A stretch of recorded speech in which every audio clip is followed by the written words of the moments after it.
Welcome to Sacrilegious Discourse. For this is what the Sovereign Lord says. Why do you need prophets to tell people who you are and what you want? If you can justify everything that the God of the Bible has done, then you can justify any of your behavior. A lot of this mentality is trickling into what is now mainstream right-wing Christianity. I am capable of empathy greater than this God of the Bible. This is a Bible that they tell kids. This is the good Lord. This is the good book.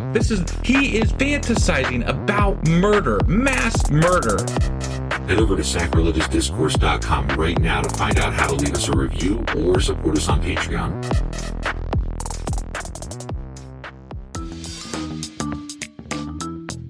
Hey there, sinners and saints. It's your favorite Bible-bashing duo from Sacrilegious Discourse, and we need your help. That's right, folks. We're raising funds for some heavenly equipment and a studio that doesn't sound like it's in the depths of hell. Our current setup, let's just say it's more apocalypse than audiophile. So if you want to hear us dissect the Bible without the background noise of demonic squirrels, chip in a few bucks. We're aiming for $5,000 to upgrade our audio and build a studio worthy of blasphemous banter.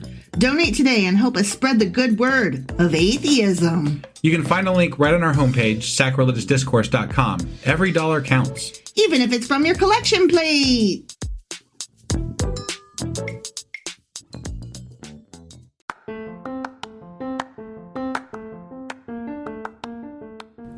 Welcome to Sacrilegious Discourse. I'm husband. And I'm wife. Together, we're reading the Bible for the very first time. We grew up without religion and wanted to know what all the fuss was about. Well, what have we learned so far? That God is a dick, and apparently some people believe in talking donkeys? We're not trying to pass ourselves off as experts. Nope, we're just reading the Bible for the first time and giving our first take reaction. If you'd like to join us in this venture, you might consider starting at episode 1. Otherwise, jump in wherever you like. All right, let's go read the Bible. Yeah, let's get to it. Husband! Wife! Do you remember what happened on Friday? It feels to me like there was some more fucking kings. There was more reigns of more kings. And yes. then there were some other kings? Yeah. Maybe a few more than that, too. There really were. It's just kings. It's raining kings. It's raining kings. Yeah. Yeah, lots of kings. It's raining kings. Right. Ooh. Yeah. Yeah. Yeah, you sing it. Yeah. Yeah. That happened. Okay. One of them got leprosy. Oh, okay. Well, at least there was something that happened other than kings. One guy only ruled a month. Yeah. That's pretty much it. I mean, yeah. Some of them did good in the Lord's eyes and some did bad. Kings. Yeah. Okay, so that was 2 Kings chapter 15. Correct. And today we're getting into 2 Kings chapter 16. Let's do this. Okie dokie, if you say so. Okay, before I get into this chapter, I just wanted to say that I found a Bible in our house. You did. It was like a hard copy paper Bible. Do you even know where you got it? I think I picked it up when I was going to church that couple years when we were talking to that one really cool pastor. Yeah. That was more into history than he was into actual, Bible stuff. Right. And I picked it up with the idea that I might kind of read it, maybe. Sure. And what's really funny is that was probably, a good 15 years ago. Right. And so I was looking at it, thinking about maybe reading that instead of our online one. Fucking print, though. The print is tiny. And I'm not old, but apparently I'm old. Right. Because I would need a fucking magnifying glass. Yeah. But one thing that it was good for, and this is particularly why I mentioned it, holy shit, I'm able to see physically how far we are through the Bible. We're about a third of the way through the Bible. That is a cool aspect of having it, just to see where we are. Yeah. So. What a cool thing. I mean, I had no idea we were so far. It felt like we were really getting along through the Bible, and we are. Yeah. So that excited me. Definitely. I want to mention one thing while we're going on about other things here. Okay. Since we did mention it in our book club episode, but... No, we didn't mention it in our book club episode. We mentioned it while we weren't recording the book club episode, but right. you did like a live or whatever. Yeah. But nobody was in there. I'll be playing with that too at some point. Yeah. But I mostly, but because wife doesn't do the podcasty side of things. I don't do tech stuff. Yeah. So I got frustrated with Anchor. You did. Because they changed their the way of ads things that they were doing, the way they were doing Which their would have ads. been cool. It would have been cool. Because we would have been getting more ads, and which means we'd have been getting paid more. Yeah. And the ads would have sounded more professional and stuff. Definitely. Yeah, very cool. But then they started telling us that we had no listeners. Like all of a sudden overnight, they're like, "Oh wait, we owe you no money," or we owe you more money, and at the same time, suddenly nobody's listening to your podcast. Yeah, and then I went Isn't that funny? And then I went to go check the stats because I reached out to them. I was like, "Hey, we're not showing any listens on our newest episode," and they're like, "It can take up to 24 hours for them to populate on there." And then once they did populate, they were populated at about 2/3 of what we would normally have for that time frame. And it was get the fuck out of here. I don't trust this. I feel like you guys are fucking scamming me. Yeah. And this isn't the first time this has happened. I'm not just jumping ship like to just jump ship, but like we decided it was time to move on. So now we're with Podbean. Besides that, Anchor is owned by Stitcher, and I'm not trying to fuck with Stitcher, quite honestly, because that whole Joe Rogan thing, I'm just like, fuck Stitcher. It's a happy accident, you know? Yeah, it was like, you know what? Give me an excuse, and they did. Yeah, so there may be a few things that are going to be slightly different here and there as far as how things are happening with ads and whatnot. So it may take us a few days to get our shit together. So bear with us, and we'll get it straightened out. I think, hopefully. I mean, it's just the two of us. You know, we gotta figure it out ourselves. So we're always kind of like, bear with us, because it's always a little bit something. It's always a bit of a mess. I mean, we have a real janky setup, so we really do. It is what it is. But thank you, everybody, for those who stick with us, and particularly our patrons who are supporting us, and we owe you more than what we're supplying currently, and thank you. Yes, definitely thank you, and we appreciate everything. So, all right, let's go ahead and get into this now. All right. Now that we've rambled on for 4.5 minutes about, other things. It's part of our being upfront with our listeners. Well, yeah. Yeah, no, letting you guys know what's going on. But now that they're bored, fuck off. Let's read the Bible and bore them some more. If you are bored, fuck off. Eat my ass. Okay? Oh, wow. Well, seriously, That's some strong words there. I got some shit to say. Yeah. I didn't make you listen to me. It's true. Cool. It's true. They chose to click that play button. Don't be bored, asshole. They did. Okay. So 2 Kings chapter 16. Okay. Okay. Yep. Ahaz, son of Jotham. Ahaz? Not Ahab. Ahaz. Okay. All right. Ahaz appeared. Ahaz, son of Jotham, began to rule over Judah in the 17th year of King Pekah's reign in Israel. Okay. All right. Yeah. Ahaz was 20 years old when he became king. Okay. As opposed to our 70-year-old president. Oh. Yeah. Our almost 80-year-old president. Right. And he reigned in Jerusalem 16 years. Not a bad run. I mean, as things go, Oh, but guess what? He did what's evil in the eyes, Lord. He did not do what was pleasing in the sight of the Lord his God. That's what I meant. As his ancestor David had done. Wait, what? He didn't do good. Not like, David had done good. Oh. So this is a Judah king? I guess. I don't know. Huh. Jerusalem. He reigned in Jerusalem. Okay. But he didn't do good like David did. Interesting. Okay. Instead, he followed the example of the kings of Israel, even sacrificing his own son in the fire. Oh, damn. Damn. That's not cool, That's man. gross. Right? But why'd you do it? But again, we kind of looked into this a little bit, and let us not forget that they truly did think when they were sacrificing their children that they were It's like the ultimate sacrifice. They were giving up. They're really making a sacrifice. They were giving up the thing most precious to them when they did that. Yeah. It's gross. I'd never do it. I'd be like, fuck that God. But they had their reasons, I guess. They did have reason, and it wasn't just like praying to a devil. Yeah. You know? Yeah. Okay. Mm-hmm. In this way, he followed the detestable practices of the pagan nations the Lord had driven from the land ahead of the Israelites. I mean, Did the Lord drive them away? That's not really what happened. That's not what happened, because they were still there, and they still are there. Yeah, actually, to this day. Yeah. He offered sacrifices and burned incense at the pagan shrines and on the hills and under every green tree. If God had driven them away, there wouldn't be pagan shrines. Yeah. I mean, I'm just saying. Yeah, it's true. They were there already before this king started worshiping at them. Yeah. And they've been there for quite a while. Yeah. Yeah. So kind of bad phrasing, and also fuck off. And not a very good, benchmark for God. You know, like, He failed. He missed you that failed, one. Yeah, sir. Right? My good Sir Lord guy, you failed. Yeah. Then King Rezin, it may be Reason or Rezan, but I like Rezin of Aram, and King Pekah of Israel came up to attack Jerusalem. Yeah. They besieged. You said, like that tracks. I mean, it's all that's happening. They're they're gonna go. They attack reign them and they do bad and they fight. Right. Yep.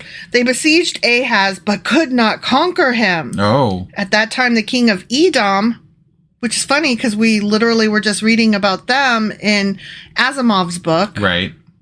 Had recovered the town of Elath for Edom. He drove out the people of Judah and sent Edomites to live there, as they do to this day. Oh, okay. To the day this book was written. Yeah, whenever that day is. Yeah. King Ahaz sent messengers to King Tiglath-Pileser of Assyria with this message. Okay. I am your servant and your vassal. Come up and rescue me from the attacking armies of Aram and Israel. Then Ahaz took the silver and gold from the temple of the Lord and the palace treasury and sent it as a payment to the Assyrian king. So he basically sent out some steam cloud help messages and was like, help! Right. So the king of Assyria attacked the Aramean capital of Damascus and led its population away as captives, resettling them in Kir. He also killed King Rezin. Oh, dang. Yep. Okay. So, bye. Yeah, bye. Yeah. King Ahaz then went to Damascus to meet with King Tiglath-Pileser of Assyria. While he was there, he took special note of the altar. Okay. I don't know what that means. But what's special about that altar? Was it pretty? Was it made of gold? Right. Then he sent a model of the altar to Uriah the priest along with its design in full detail. He was like, nice altar. This is the king that's worshiping other gods, right? Yeah. Okay. All right. But he's like, that altar. I want to worship that one. That altar is cool. badass. Right? Yeah. I fucking live for this altar. Man, if I had an altar like that, all my problems would be solved. It's all about the cool factor for the altar. You know, it's got to be the coolest altar of all the altars. I never get a cool altar. Right? Why don't you build me a cool altar, babe? I don't have the tools to. You do have tools. No, I got rid of them, remember? Oh, you did sell those tools. Yeah, all I've got now is basically a router. But you have a hammer and nails, and we can get wood. you want me to just I demand an altar. Whittle you an altar? I demand an altar. I guess I could whittle one. You better make me an altar. All right, I'll get on it. Okay. Uriah followed the king's instructions and built an altar just like it, and it was ready before the king returned from Damascus. Wow. When the king returned, he inspected the altar and made offerings on it. Okay. He presented burnt offering and a grain offering, and he poured out a liquid offering, and he sprinkled the blood of peace offerings on the altar. Is this the Lord's altar, though? What is I have no idea. Okay. Then King Ahaz removed the old bronze altar from its place in front of the Lord's temple between the entrance and the new altar and placed it on the north side of the new altar. Okay.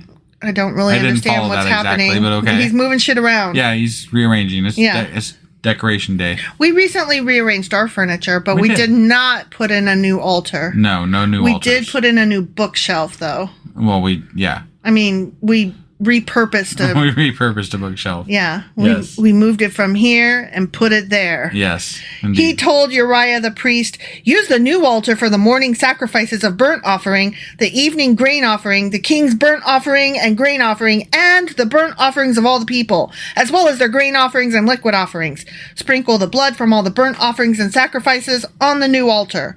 The bronze altar will be for my personal use only.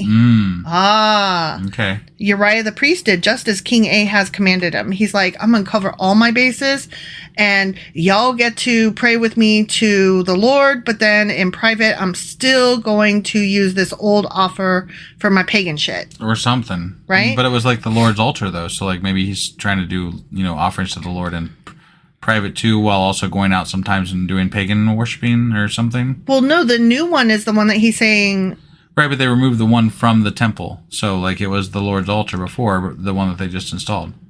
Oh, I don't really understand. I don't either, but, I mean, that's what they were doing, so. Then the king removed the side panels and basins from the portable water carts.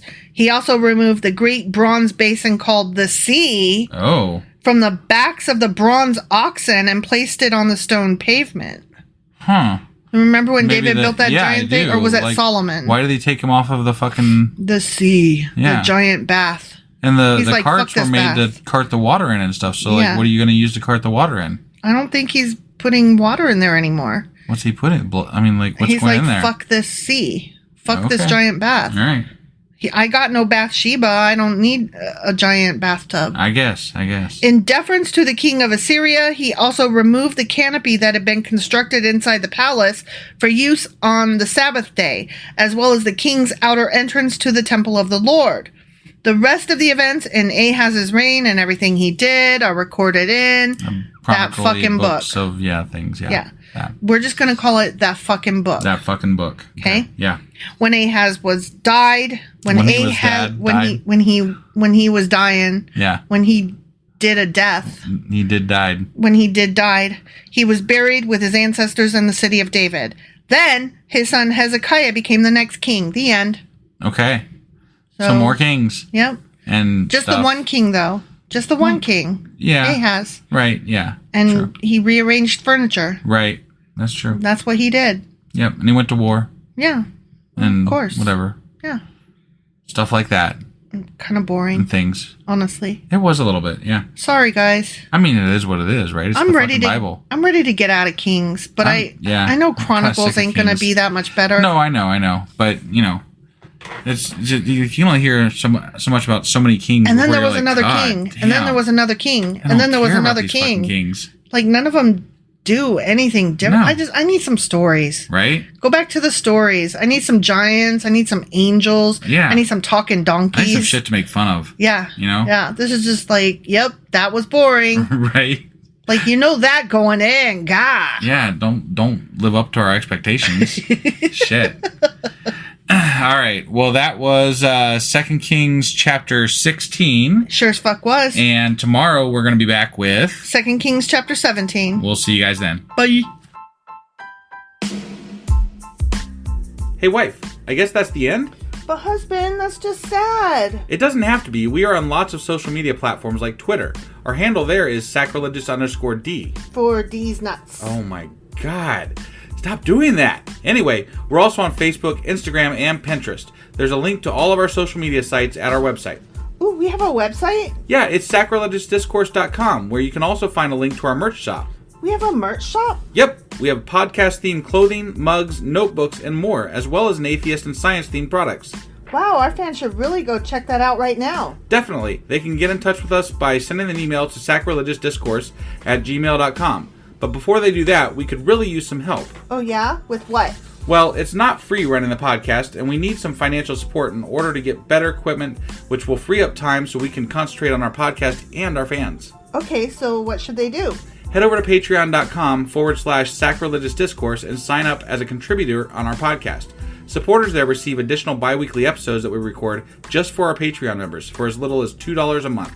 Also, we'd really appreciate it if you would like and subscribe on whatever platform you're using. And Apple Podcast reviews help us out tremendously.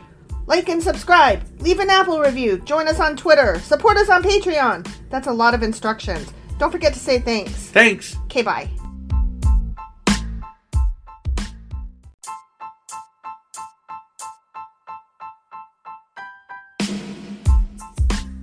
Hey, wife, I guess that's the end? But husband, that's just sad. It doesn't have to be. We are on lots of social media platforms like Twitter.